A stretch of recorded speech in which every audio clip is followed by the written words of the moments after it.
Morning छात्राओं। तो life science physical science हो गया है और अब हम बढ़ते हैं मैथ्स की तरफ। तो खासकर तो हम मैथ्स के स्टूडेंट हैं, तो लाइफ साइंस और फिजिक्स आप पढ़ चुके हैं मेरे से, तो अब पढ़िए मैथ्स। अब मैथ्स में सबसे हार्ड टॉपिक हम सबसे पहले कराएंगे और सबसे इजी वे में कराने वाले हैं। कौन सा है सबसे हार्ड? तो नाम सुना होगा तुम लोगों ने, प्रमेय, जिसको हम लोग थ्योरम बोलते हैं इंग्लिश में। ये 10th का one of the most hardest topic है। 10th का सबसे हार्ड टॉपिक यही माना जाता है, क्योंकि बच्चा लोग इसको रटता है, याद करता है, समझने का कोशिश नहीं करता है। अब इसको एज हम मैथ सिखाएंगे कि जैसे हम एक मैथ को सॉल्व करते हैं वैसे हम कैसे थ्योरम को सॉल्व कर सकते हैं। तो आज जस्ट थ्योरम का बेसिक क्लास ही होगा।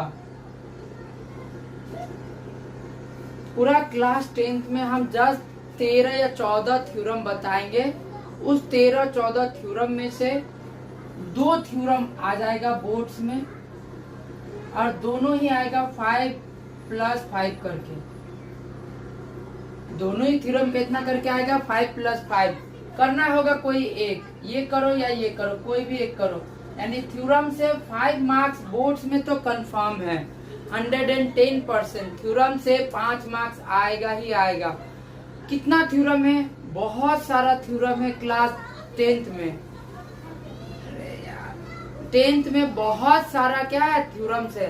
लेकिन हम सिर्फ 13 या 14 ही थ्योरम बताने वाले हैं। 13 और 14 थ्योरम में ही पूरा थ्योरम ही खत्म हो जाएगा।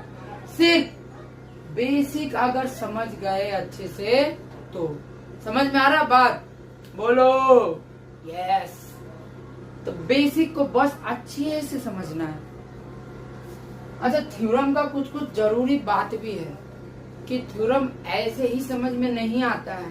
थ्योरम को प्रैक्टिस करना पड़ता है। जैसे हम बताएंगे, जो प्रोसेस बताएंगे, मैथ्स में हम सिर्फ थ्योरम का एक सेपरेट वीडियो बना रहे हैं। सेपरेट 14 को वीडियो कंटिन्यूसली मिल जाएगा प्लेलिस्ट में। समझ में आ रहा बात? तो चलो शुरू करते हैं। बेसिक थ्योरम स्टार्ट करने से पहले हमको कुछ चीज का नॉलेज होना चाहिए। जैसे सर्कल का, जिसको हम हिंदी में वृत्त बोलते हैं। क्या बोलते हैं? वृत्त कहते हैं। वृत्त होता क्या? What is circle? एक पॉइंट से इसके चारों तरफ सेम डिस्टेंस में हम क्या करेंगे? एक लाइन टानेंगे, तो इससे जो ज्योमेट्री फॉर्म होगा उसी को हम बोलते हैं वृत्त यानी सर्कल। क्या बोले? एक मान लो पॉइंट लिए, इस पॉइंट से चारों तरफ इक्वल डिस्टेंस में खींचा गया लाइन को ही हम क्या बोलेंगे? सर्कल बोलेंगे। सर क्या डेफिनेशन जरूरी है, रिक्वायर्ड है? There is no any required of any type of definition. कोई जरूरी नहीं है मैथ में डेफिनेशन याद करना, बस समझो इसको। तो जो पॉइंट से लिया गया उसको केंद्र कहते हैं। क्या कहते हैं? केंद्र यानी सेंटर। और ये जो लाइन टाने हैं इसको हम बोलते हैं परिधि। हिंदी में इसको बोलते हैं सर्कमफेरेंस। हिंदी में इसको क्या बोलते हैं? सर्कमफेरेंस। और इंग्लिश में इसको बोलते हैं परिधि। समझ में आ रहा बात? आगे अब सेंटर से लेकर परिधि तक का डिस्टेंस, क्या बोले? सेंटर से लेके सर्कमफेरेंस तक के डिस्टेंस को हम रेडियस कहते हैं। और इसको उर्दू में हम बोलेंगे अर्धव्यास। क्या बोलेंगे? अर्धव्यास। इसका और भी नाम है, इसको त्रिज्या भी कहते हैं। त्रिज्या इसका एक और नाम है, इसको व्यासार्ध भी बोलते हैं। क्या कहते हैं? व्यासार्ध। अंग्रेजी में एक ही को है रेडियस, और रेडियस को हम छोटा r से डिफाइन करते हैं। क्या क्लियर हुआ बात? अच्छा, एक क्वेश्चन, मान लो कि हम एक वृत्त लिए, सर्कल बनाए हैं, एक पॉइंट लिए, इसके चारों तरफ इक्वल डिस्टेंस खींच दिए, तो ये बन गया वृत्त। अब इसमें हम ये पार दिया रेडियस। अब ऐसे ऐसे करके इसमें हम कितना रेडियस पार सकते हैं, सोचो तो। एक वृत्त में कितना रेडियस हम पार सकते हैं, how many radius are can be form in a single circle. तो इसका जवाब होगा असंख्य। अर्धव्यास कितना होगा, अर्धव्यास होगा असंख्य, यानी radius, number of radius equals to असंख्य, दैट मीन्स इनफाइनाइट। हम कितना खींच सकते हैं, इनफाइनाइट खींच सकते हैं। सोचो ना कि इसके बीच में भी तो ऐसे खींच सकते हैं ना, टच होना चाहिए। हाँ, इसमें ऐसे करके कितना खींच सकते हैं अर्धव्यास। एक वृत्त में कितना अर्धव्यास हो सकता है, असंख्य अर्धव्यास हो सकता है। अच्छा, एक का लंबाई अगर 10 सेंटीमीटर है तो दूसरा का कितना होगा, दूसरा का भी 10 सेंटीमीटर ही होगा। क्यों होगा, क्योंकि हम बोल दिए है कि समान दूरी पे ये लाइन खींचा गया है। क्या बोले फिर से एक बार, सेंटर से जो ये इसका जो डिस्टेंस है इस लाइन का, वो सेंटर से सब तरफ इक्वल है। दैट मीन्स एक रेडियस अगर 10 सेंटीमीटर है तो सारा रेडियस क्या होगा, इक्वल होगा, समान अर्धव्यास होता है। अर्धव्यास क्या होता है, इक्वल होता है। क्या क्लियर हुआ? सब बेसिक, आज बेसिक टर्म्स के बारे में ही जानेंगे, फिर जाएंगे थ्योरम में, ताकि फील हो थ्योरम।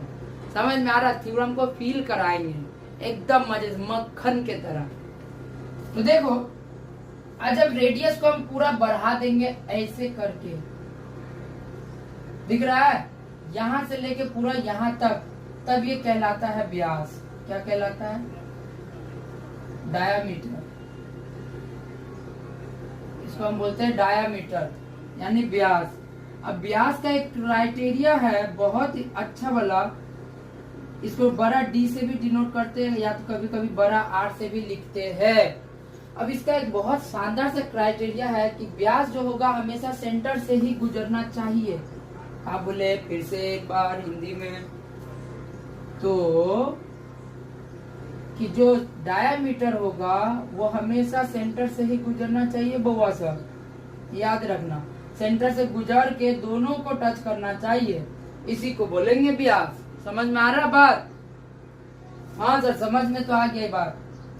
इसमें कितना खींच सकते हैं, तो इसमें भी असंख्य खींच सकते हैं। सोचो ऐसे ऐसे करके कितना ही खींच सकते, बहुत खींच सकते, यानी व्यास भी कितना होगा, असंख्य हम व्यास खींच सकते हैं। Diameter, number of diameter in a circle is बहुत सारा। समझ में आ रहा? क्या बोले फिर से एक बार, नंबर ऑफ रेडियस और diameter in a circle is बहुत सारा। समझ में आ गया बात, इनफाइनाइट होगा। अब देखो इंटरेस्टिंग बात, सोचो इसका लेंथ जितना इसका भी तो सेम होगा ना, यानी इसका भी लंबाई क्या होगा, लेंथ क्या होता है, समान होता है, इक्वल होगा। अगर तुमसे कहा जाए बउआ कि एक रेडियस अगर 10 सेंटीमीटर, एक डायमीटर अगर 20 सेंटीमीटर का है, तो उस सर्कल के अंदर में जितना डायमीटर होगा, जितना व्यास होगा, सबका लंबाई कितना होगा, 20 ही होगा।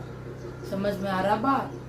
आगे दो गो चीज। अब मान लो कि सर केंद्र से जाएगा तब व्यास बोलेंगे, ऐसा तो कोई लाइन होगा जो केंद्र से नहीं जाएगा। मान लीजिए यहाँ से गया, हुआ क्या बोले फिर से एक बार, जो केंद्र से नहीं जाएगा सर लेकिन दोनों को टच करेगा। क्या बोले, देखो रेडियस में ना सिर्फ एक और टच हो रहा था, डायमीटर में दोनों तरफ टच होगा। इसका जो लाइन है इसका दोनों तरफ टच होगा। अब यहाँ पे हम बोल रहे हैं कि ऐसा लाइन जो दोनों तरफ टच तो होगा लेकिन वो सेंटर से पास नहीं करेगा, दैट इज कॉल्ड, इसको हम कॉर्ड के नाम से जानते हैं। इसको हम लोग बोलते हैं जीवा। क्या कहते हैं, जीवा कहते हैं। फिर से एक बार क्या कहते हैं, जीवा कहते हैं।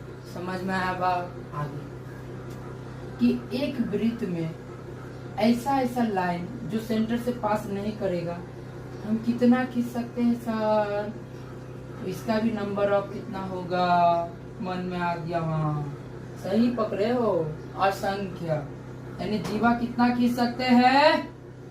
जीवा को कोट से लिखते हैं कितना खींच सकते हैं? ये भी असंख्य खींच सकते हैं, असंख्य, इनफाइनाइट। सॉरी। अच्छा बताओ, सोचो, दिमाग लगाओ, इसका जितना लेंथ है क्या यहाँ से खींच देंगे उसका भी लेंथ सेम है? नहीं सर, थोड़ा सा बड़का लग रहा है, तो बड़का लग रहा है तो सेम नहीं होगा। यानी ये इक्वल भी हो सकता है, समान भी खिंचाया जा सकता है, हो सकता है इसका लेंथ और इसका लेंथ सेम हो। दिख रहा है? हाँ दिख रहा है। तो हो सकता है इसका लेंथ समान हो या तो असमान हो। तो इसको हम बोलेंगे इक्वल प्लस अनइक्वल, दोनों ही हो सकता है। इक्वल और अनइक्वल दोनों ही हो सकता है। समझ में आया बात? हाँ थोड़ा थोड़ा आया है, और अच्छा से बताइए फिर पूरा आएगा। तो अब थोड़ा सा और डिटेल में जा रहे कि अब देखो, एक वृत्त है, ये सेंटर है। अब इसको हम ना मिटा देते हैं, मिटाए इसको, चलो चलेगा। अब यहाँ से हम इसको ऐसे करके, जैसे पिज्जा निकालता है वैसे करके हम इसको निकाल रहे हैं, काट के। इस पूरा पार्ट को ना काट के हम निकालेंगे।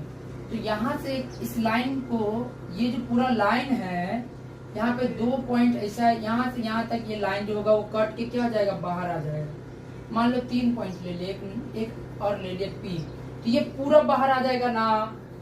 क्या समझ में आया? नहीं आया? फिर से बताइए। देखो, एक ये मान लो कि एक पिज्जा है, पिज्जा का हम एक स्लाइस क्या किए, बाहर निकाल लिए। तो पिज्जा का स्लाइस में चेक करो कि ये जो लेंथ है इतना ही दूर तो हम बाहर निकाल रहे ना। क्या बोले? पिज्जा का स्लाइस में हम इतना ही दूर क्या कर रहे हैं, बाहर निकाल रहे हैं इसको।